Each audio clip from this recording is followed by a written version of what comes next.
Bapak Ibu Saudara yang dikasihi Tuhan, saat ini kita akan mendengarkan firman Tuhan dengan segala kerendahan hati.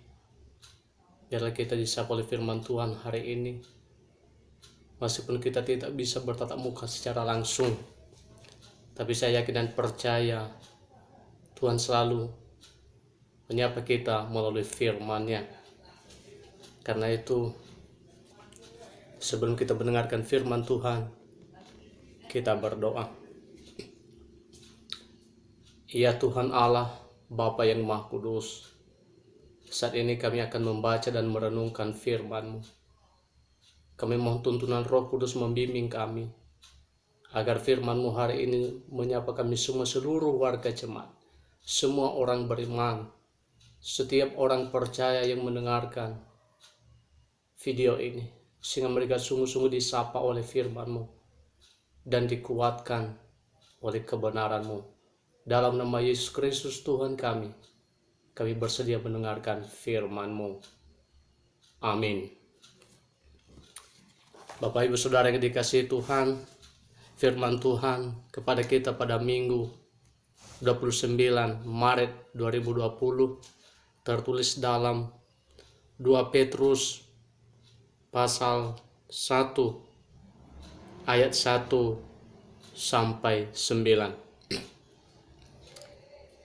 2 Petrus pasal 1 ayat 1 sampai 9, beginilah firman Tuhan. Dari Simon Petrus, hamba dan rasul Yesus Kristus, kepada mereka yang bersama-sama dengan kami memperoleh iman oleh karena keadilan Allah dan Juru Selamat kita, Yesus Kristus. Kasih karunia dan damai sejahtera melimpahi kamu oleh pengenalan akan Allah dan akan Yesus Tuhan kita. Karena kuasa ilahinya telah menganugerahkan kepada kita segala sesuatu yang berguna untuk hidup yang saleh oleh pengenalan kita akan Dia yang telah memanggil kita oleh kuasanya yang mulia dan ajaib. Dengan jalan itu Ia telah menganugerahkan kepada kita janji-janji yang berharga dan yang sangat besar, supaya olehnya kamu boleh mengambil bagian dalam kodrat ilahi dan luput dari hawa nafsu duniawi yang membinasakan dunia. Justru karena itu kamu harus dengan sungguh-sungguh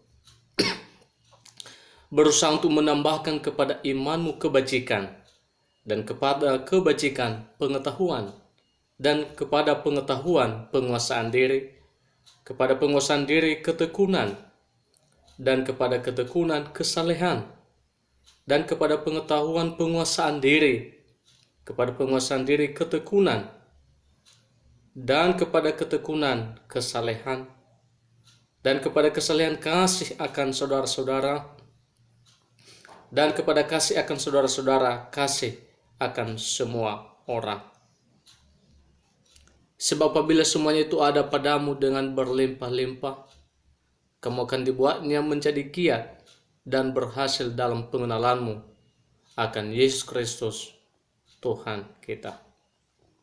Tetapi barang siapa tidak memiliki semuanya itu, ia menjadi buta dan picik, karena ia lupa bahwa dosa-dosanya yang dahulu telah dihapuskan.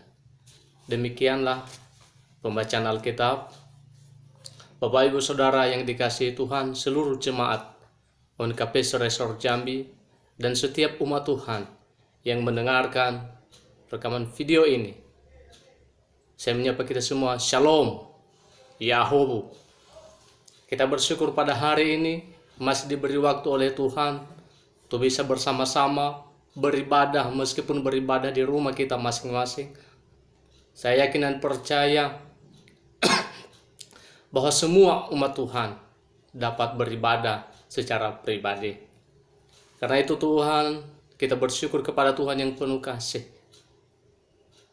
Kita diberi waktu dalam suasana yang genting, karena bangsa ini sedang menghadapi pergumulan yaitu COVID-19.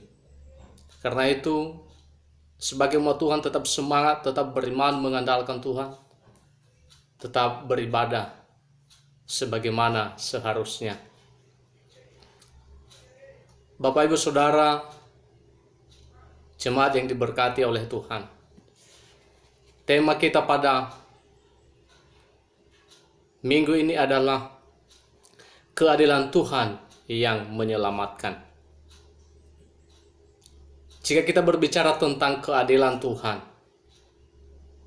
maka ini perkara yang begitu besar, perkara yang begitu hebat, ajaib.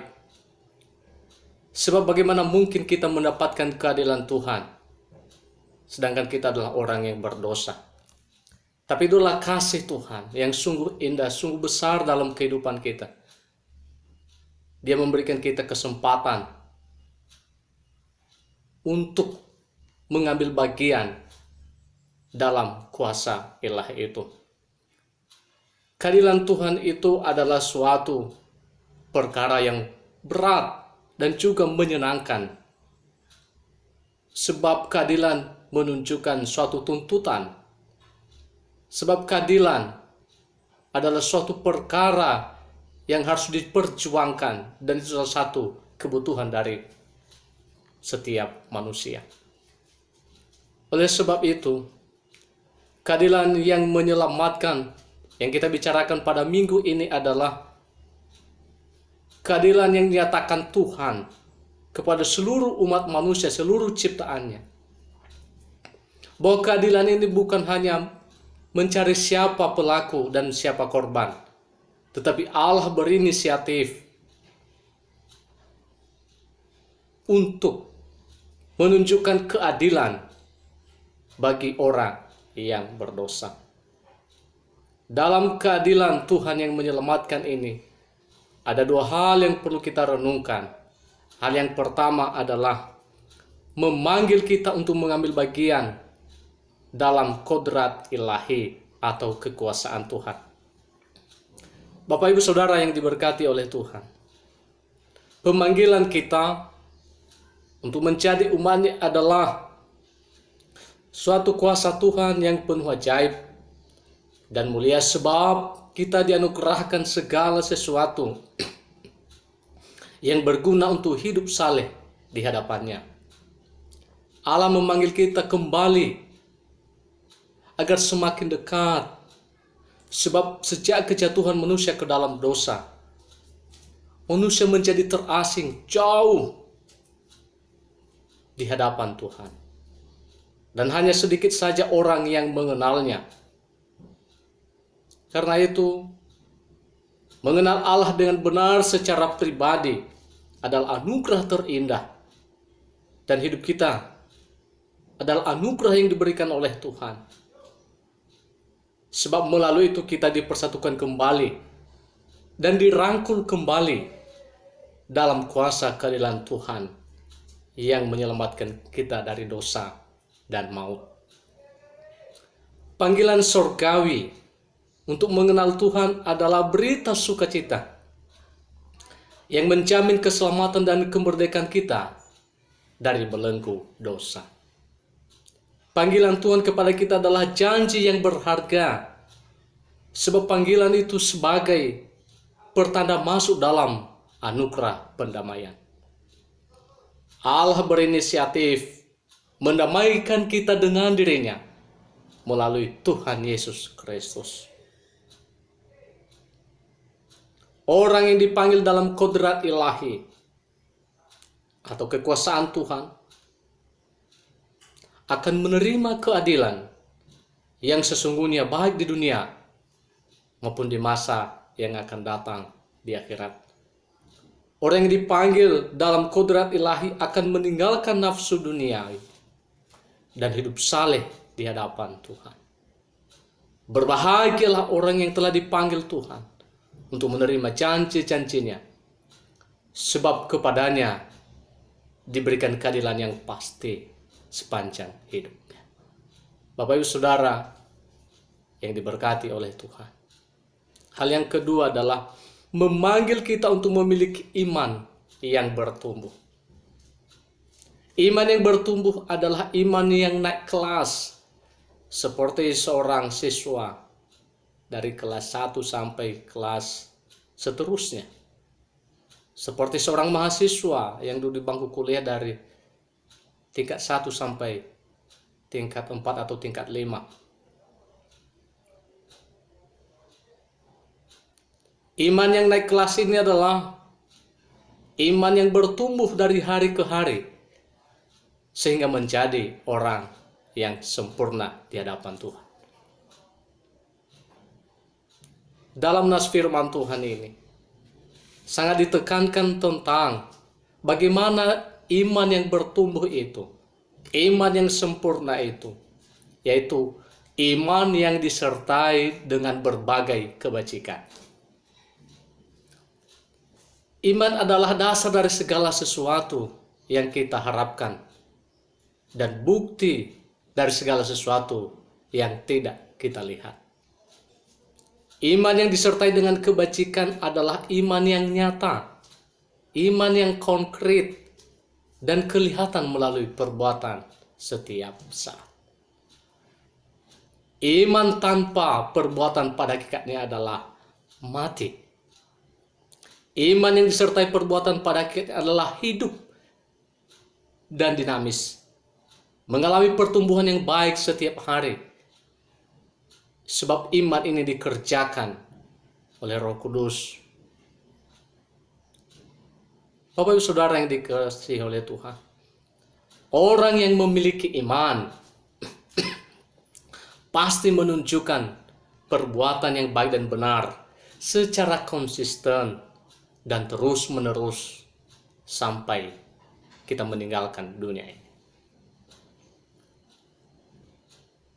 Kemudian Bapak Ibu Saudara yang diberkati oleh Tuhan, iman yang bertumbuh itu disertai dengan kebajikan, dan kebajikan yang disertai dengan penguasaan diri. Kebajikan yang benar adalah dilakukan dengan penuh penguasaan diri. Penguasaan diri adalah hal yang sangat penting dalam melakukan kebajikan. Sebab segala kebajikan yang dilakukan dengan emosi, kalau hanya mengandalkan perasaan atau memandang muka orang dan tidak menguasai diri, maka kebajikan itu tidak berguna dan tidak bernilai. Kebajikan yang sesungguhnya adalah tindakan yang mampu menguasai diri dalam segala hal. Ketika kita mampu menguasai diri dalam melakukan kebajikan terhadap sesama, maka tindakan dan perbuatan kita dapat dilakukan dengan tulus dan ikhlas tanpa ada sungut-sungut. Bapak Ibu Saudara yang diberkati oleh Tuhan, iman yang bertumbuh itu disertai dengan penguasaan diri, dan penguasaan diri itu disertai dengan ketekunan. Penguasaan diri dapat diuji dengan ketekunan. Orang percaya diuji kapan dan di mana saja, melalui masalah, pergumulan yang dihadapi setiap hari. Iman yang kokoh akan menghasilkan ketekunan melalui berbagai pencobaan hidup. Ketekunan adalah ketabahan dalam kesetiaan, menjalani hari-hari hidup dengan penuh penyerahan kepada Tuhan. Dalam menghadapi pencobaan, maka ketekunan adalah senjata yang diperlukan. Karena itu, bertekunlah dalam doa, bertekunlah dalam mendengarkan firman Tuhan, bertekunlah dalam melakukan sesuatu kebajikan. Bapak Ibu Saudara yang dikasihi Tuhan, kemudian ketekunan ini juga harus disertai dengan kesalehan. Orang bisa saja tahan menghadapi penderitaan hidup, namun belum tentu ia hidup saleh di hadapan Tuhan. Hidup saleh adalah hidup benar di hadapan Tuhan, baik dalam keadaan suka maupun duka. Orang saleh selalu berpegang teguh pada janji Tuhan, bahwa pencobaan hidup adalah pencobaan biasa yang tidak pernah melampaui kekuatan kita. Sebab Allah memberikan jalan keluar sehingga kita mampu menanggungnya. 1 Korintus 10 ayat 13. Orang yang saleh tidak menyalahkan siapapun dalam hidupnya, apalagi menyalahkan Tuhan. Ketika menderita sesuatu, bahkan jika penderitaan itu bertubi-tubi, begitu berat, begitu menyakitkan, orang yang saleh pasti kuat dan tabah menghadapi pencobaan hidup, sebab Tuhan menolongnya. Iman yang bertumbuh itu adalah iman yang disertai dengan kesalehan, dan kesalehan yang sejati disempurnakan oleh kasih. Kesalehan adalah ketaatan dan kesetiaan, berbakti kepada Tuhan, beribadah kepada Tuhan, melakukan firman Tuhan dalam keadaan apapun. Saleh berarti taat beribadah, taat melayani, suci hati dan pikiran, dan beriman kepada Tuhan. Kesalehan hidup dapat diukur melalui kasih. Kesalehan yang dilakukan tanpa kasih itu adalah kemunafikan. Kemunafikan adalah sebuah pikiran dan perbuatan yang menunjukkan cara hidup yang berpura-pura atau kelihatan seolah-olah setia beribadah, setia melakukan firman Tuhan, tetapi hatinya penuh dengan kejahatan. Itulah sebabnya nyata dalam firman Tuhan. Manusia ini memuliakan aku dengan bibirnya, tetapi hatinya sangat jauh daripadaku. Itulah hidup orang munafik. Tetapi bagi orang yang percaya tidak ada kemunafikan. Kemunafikan itu sangat dijauhkan dalam hidup kita.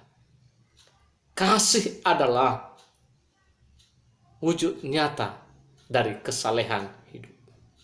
Kesalehan menjadi sempurna dengan kasih yang nyata bagi Allah dan bagi sesama. Itulah maksud dari 1 Tesalonika 3 ayat 12-13 dikatakan oleh firman Tuhan. Dan kiranya Tuhan menjadikan kamu bertambah-tambah dan berkelimpahan dalam kasih seorang akan yang lain, dan terhadap semua